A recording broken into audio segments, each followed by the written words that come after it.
Welcome back, ladies and gentlemen, and thank you very much for your greatest support. Happy weekend, fellow Kenyans, wherever you are, those are within the country. You can tell me which part of the country you're watching from or county number at the comment section. If you're outside the country, you can as well tell me which country. You'll drop me the flag at the comment section so that I can figure it out by myself. Let me start by saying this, but I don't know what is normally happening. Should we say that when gods decide to ashame you, wakati ambapo miungu, let's not talk about God, but the moment ile wakati ambapo miungu wameamua kukutia mashakani, to disappoint you, you can't do nothing, you can do nothing. I'm saying this because Nakuru governor Susan Kihika ameamua kulaunch dry taps 7 kilometers. Alafu nakuja 7 kilometers na maji. Kabla tukapata ya shalo. Hiyo nayo itakuja kama kilomita ngapi?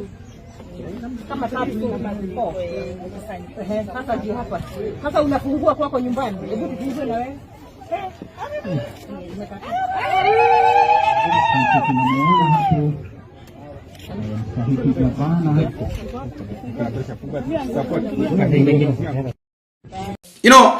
There's some of the things that even these our leaders, whenever they are doing them or when they want to do them, sometimes you ask yourself, what is going on? Like literally, what is going on? That is the question. What is really going on?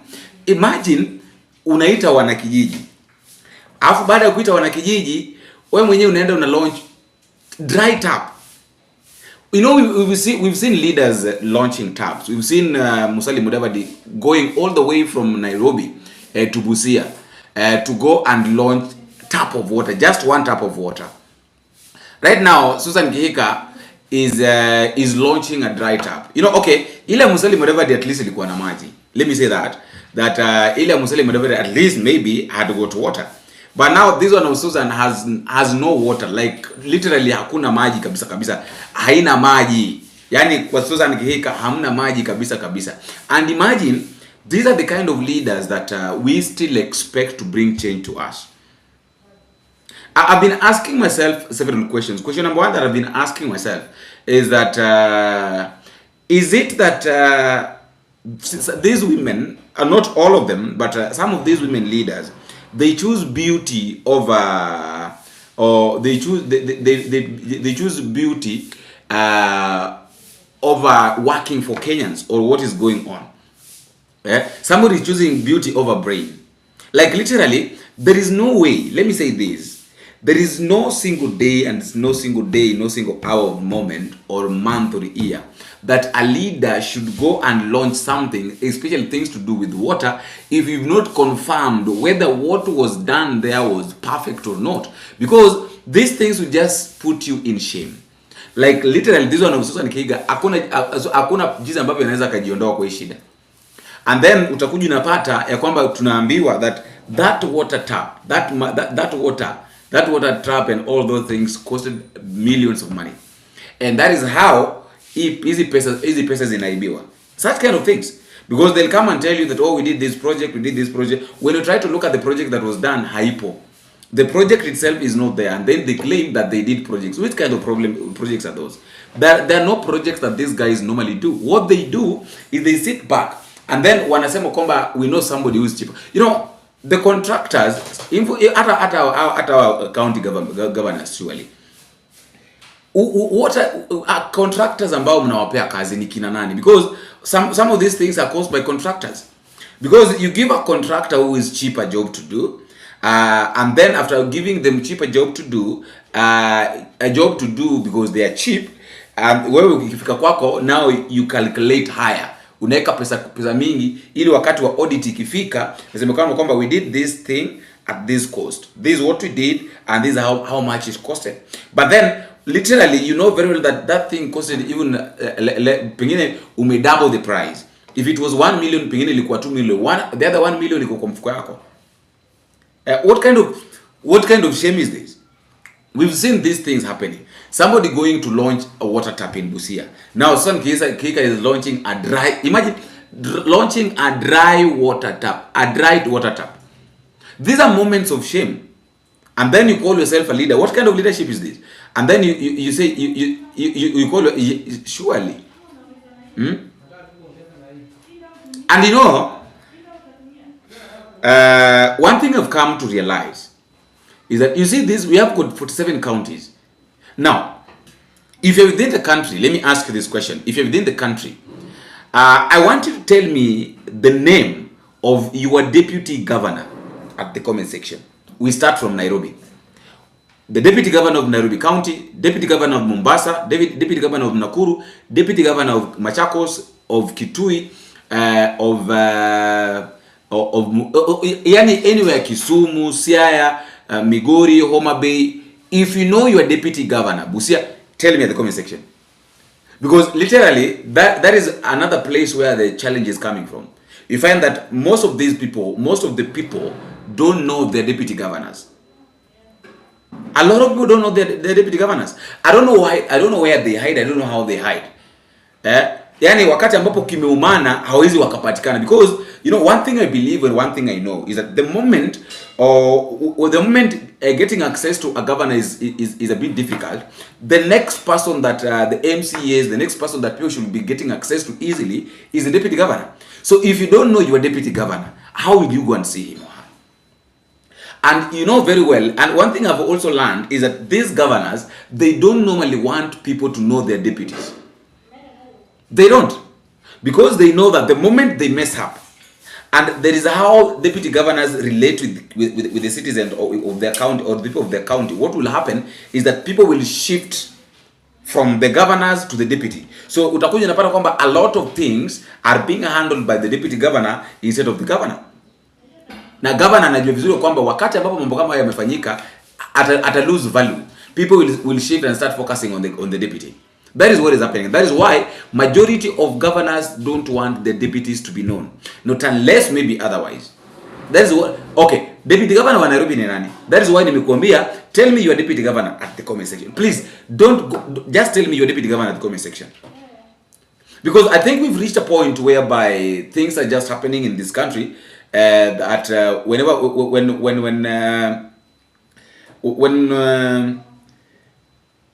I don't know. I really don't know what to say, actually. And you know, the moment, you know what is normally funny is that when these people are going to launch these things, wanakuwaga na PR team nyuma yao. So sijui tuseme ya kwamba maji iliamua ikaenda mgomo, hata sielewi. This water iliamua ikaenda mgomo. And you see the way she was talking with a lot of confidence. And this thing is, imagine this thing is happening all over the country. It is only that in some places we can't know them, but they are happening. This is what the governors are doing. This is what some of the county leaders are doing. They're just robbing without violence. Like this one is a robbery. This one is, first of all, it's an embarrassment. Another one is a crazy thing. Like, you can't go to the public to launch a dry water tap and then you expect Kenyans to believe that there was water there when the process was being done. Umejua tumeona PR. Tumeona PR kutoka kwa William Ruto. Tumeona PR, in fact, this is the government that has got imekuwa na a lot of PR. And we were warned.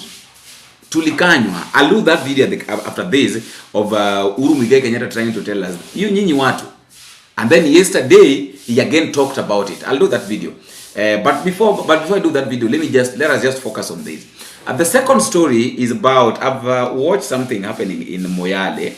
I think it's Moyale. That is those sides of northeastern province, whereby, you know, sometimes you ask yourself, how watu toa hela wapi yenye wanatembea nayo hivi.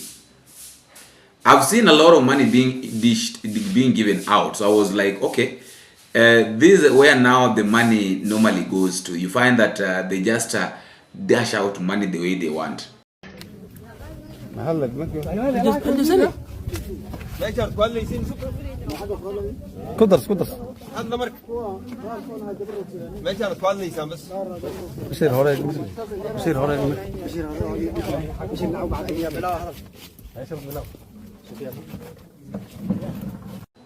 and imagine their leaders, and they're saying that this one is because is for the empowerment. So if it's all about if it's empowerment, so which empowerment is this? Empowerment gani unapeana mamilioni na si mtu mmoja, si watu wawili, si watu watatu. You give a lot of money, you show us that pesa ipo. Yani you're trying to tell us that kuna hela. You're trying to tell us that nyinyi ndo wale watu ambao mebeba benki kuu mgongoni. Fellow Kenyans, you know, sometimes we really need to ask ourselves that where did the rain start beating us? And then after knowing where the rain started beating us, we come back and restructure. We try as much as you can to restructure and ask yourself that, okay, if this is what happened, if this is the point that this thing started, what are we supposed to do to make sure that things change? And this thing, you know, devolution went to the counties. Now, after the devolution had gone to the counties, it is the same counties that are ruining the country, because the counties are the ones that are making a country, especially this Kenya. So what I think we need to do as citizens, or what I think we need to do as Kenyans, is to start working on our counties. Let us just make sure that our wards, our constituencies, our counties are working. How will we make sure that they are working? By electing the right people. Because the people that we have right now, they are not the right guys to work. These people are not the right guys to work. We can't depend on these people. Literally, we can't depend on these guys. Let nobody lie to you that you'll depend on these people. Up to them. No. It is impossible to depend on someone who only thinks of him or herself. Even in a family, such kind of those things happen. You see, those things happen. So the question that we need to ask ourselves is this: how are we going to make sure that we protect ourselves from these clones? And for how long will these people be doing all this clone thing, thinking or making it look like, they normally think that we are so much disparate as Kenyans, and that is why they just have to do things the way they are doing. You see, I really don't know what to think. I'd like you to tell me what you think at the comment section. Just drop me your comment at the comment section. Do you really think that what these leaders normally do is the right thing? And whenever they're doing these things, imagine watu wao wanawapigia, yani watu wanapiga tu makofi. You know very well that what your leader is doing, the person that you've worked with is doing ni mbaya. And then we bado uko hapo unapiga nani makofi? Hilo ndo swali tunapaswa kujiuliza, kwamba wakati ambapo we mwenyewe wapigia nani makofi? Hiyo makofi ambayo unaipiga, je, ni la maana? Na wakati ambapo unalipiga litasaidia nani na litasaidia wapi? Ushaelewa? The last one is just a very simple question to ask you, fellow Kenyans. Why is that in every meeting that ODM goes to, in every congregation that ODM has, lazima kuwe na vita? Why is it that this ODM party ni party ambayo lazima kuwe na vita, vurugu, yani imebeba watu wa vurugu sana? Because I've noticed that every meeting that ODM goes to, every meeting that ODM organizes, lazima kuwe na vita. Like literally, see the way people are throwing watu na chairs. So ukirusha kiti hivi ende kapige kichwa ya mtu na mtu afe, itoboe mtu macho, utasema nini? Would you say that maybe you are frustrated because of maybe one? If we live a life of frustrations, we depend. This is the problem of depending on people too much. You depend on a lot of people too much. That is where now, if you're frustrated, you do things that are not necessary. So tell me why every meeting that ODM goes to, ukiona tu ODM wamepanga mkutano, wewe jua kwamba hapo lazima kuwe na vita, lazima kuwe na vurugu. Vurugu hapa na pale, lazima kuwe na vurugu. Tell me that at the comment section.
Kila mtu aketi chini tafadhali. Pesa Ramses. Kaa chini kwa viti. Watu waketi chini. Na kama utaki uketi chini, mlango iko wazi kule. Watu waketi chini hapo. Kila mtu achukue kiti na aketi chini. Kila mtu. Huyo mmoja ashughulikiwe hivyo, lakini tuendelee. Keti chini. Kila mtu aketi chini. Hawa bwana hapa keti chini. Keti chini. Hii timu keti chini. Keti chini. Yoyote ambaye ni mwizi haihitajiki hapa ndani. Wote ambaye ni mwizi asikae hapa ndani. Watu waketi chini. Watu warudi waketi chini hapa. Haya, DJ, tuendelee.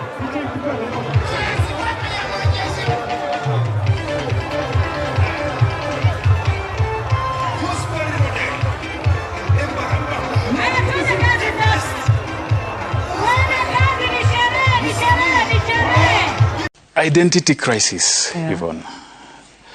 ODM and its party leader is facing an identity crisis, and they are caught on a crossroad. On the one side, they believe that they did the right thing siding with William Ruto's UDA and standing with them when things looked rather out of hand, and they managed to stabilize the political environment of the country. But on the other hand, they are also facing a situation whereby they would want to believe that as things stand now, ODM and its party leader stands a better chance of going for and claiming what they've always sought after. So it's a tough balancing act for them, because on one side, you really have to support this arrangement that you went into. And because you told us you believed in it, you have to stick your neck out for it. But on the other hand, kwa ground, vile wanasikia vitu zinaendelea, they feel like this might be it. So what do we do? And I think that is why, if you ask me now, I'll tell you that ODM is unhinged, because you no longer know who speaks for the party.